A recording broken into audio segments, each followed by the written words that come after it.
South Africa versus Australia, স্মিথের master class নাকি টেম্বার শার্প প্ল্যানিং? টেম্বার ছোটা ডান হলেও তার সাথে সব রকেট লঞ্চার নিয়ে ঘুরছে। একদিক থেকে মিসাইল তো অন্য দিক থেকে ফায়ার। কে জিতবে, কে সেমিতে পা রাখছে? তো ভাই লোক, আমি হচ্ছি সমালোচক। আপনি যদি আমার চ্যানেলে নতুন হয়ে থাকেন, চ্যানেলটি সাবস্ক্রাইব করে বেল আইকনে ক্লিক করে পাশে থাকতে পারেন। হাই ভোল্টেজ ম্যাচে মুখোমুখি দুই শক্তিশালী দল সাউথ আফ্রিকা ও অস্ট্রেলিয়া। টুর্নামেন্টের অন্যতম ফেভারিট টিম অস্ট্রেলিয়া।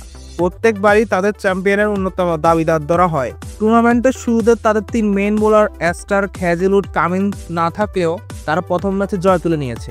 প্রথম ম্যাচে স্মিথ হেড রান না পেলেও আশা করা যায় এই ম্যাচে তারা রানে ফিরবে। তবে পেস বোলিংয়ে সাউথ আফ্রিকার থেকে কিছুটা হলেও অস্ট্রেলিয়ায় পিছিয়ে। অন্যদিকে টুর্নামেন্টের অন্যতম hot favourite south Africa. Bowling, batting, fielding মিলিয়ে সেরা একটা দল পেয়েছে সাউথ আফ্রিকা। দেখা যাক তারা এবার কি করতে পারে। অবশ্য আফগানিস্তানের সাথে প্রথম ম্যাচে তারা সহজ জয় পেয়েছে, তবে আজকে ও পরের ম্যাচ অস্ট্রেলিয়া ও ইংল্যান্ডের সাথে, তাই তারা চাইবে এই ম্যাচ জিতে সেমিতে এক পা দিয়ে রাখতে।